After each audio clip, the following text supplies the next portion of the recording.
नमस्कार, मैं हूं डॉक्टर श्रीपति त्रिपाठी। ज्योतिष के ग्रंथ मुहूर्त चिंतामणि और वशिष्ठ संहिता के अनुसार यदि गुरु किसी हिंदू नववर्ष में 3 राशियों को अगर स्पर्श कर ले तब उससे अगले हिंदू नववर्ष में 1 संवत्सर लुप्त हो जाता है।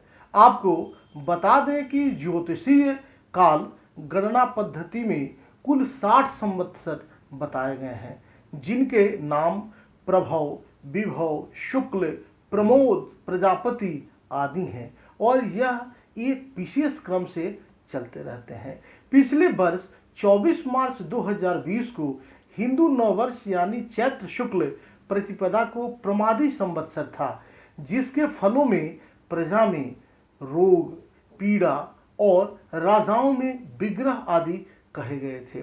संयोग से 24 मार्च 2020 को ही भारत में कोरोना महामारी के चलते संपूर्ण तालाबंदी की गई थी। उस समय गुरु धनु राशि में गोचर कर रहे थे और कुछ दिनों में ही वह मकर राशि में आकर अतिचारी हो गए।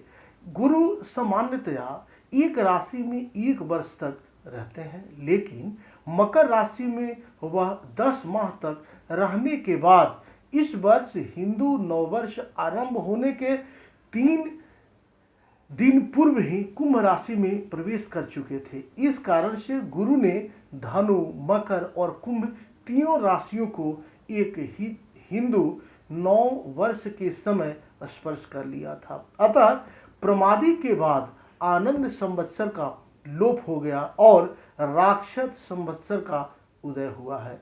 लुप्त संवत्सर का प्रभाव आनंद नाम के शुभ संवत्सर का गुरु की अतिचारी गति के प्रभाव के कारण लुप्त हो जाने से राक्षस नामक अशुभ संवत्सर अभी चल रहा है, जिसके कुप्रभाव से 12 अप्रैल को शुरू हुए हिंदू नववर्ष के बाद से कोरोना महामारी की स्थिति विकराल रूप ले रही है।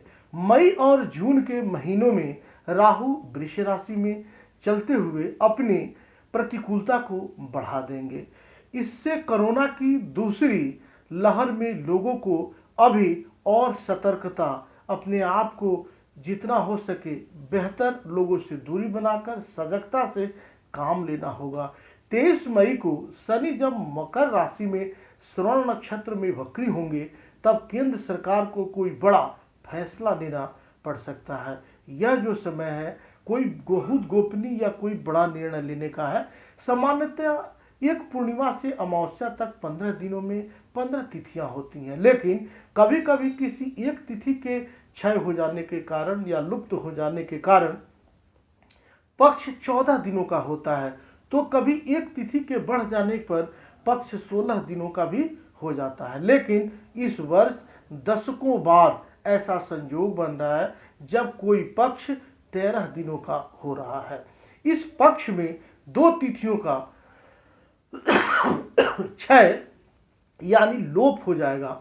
भाद्रपद शुक्ल पक्ष यानी सितंबर के महीने में प्रतिपदा और त्रयोदशी तिथि का क्षय हो जाएगा। अतः सितंबर महीने में पड़ रहा भाद्रपद शुक्ल पक्ष केवल 13 दिनों का ही होगा।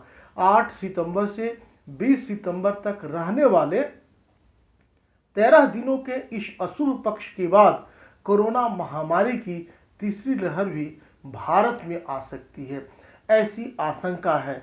ऐसा कहा जाता है कि महाभारत युद्ध के समय भी 13 दिनों का पक्ष पड़ा था। अतः 13 सितंबर और उसके बाद का कुछ समय भी देश के लिए चुनौतीपूर्ण हो सकता है, परेशानियां भी बढ़ सकती हैं। आप सब यूं ही बने रहें। मिलते हैं अगले वीडियोस में, तब तक के लिए नमस्कार। जय माता दी, वंदे मातरम।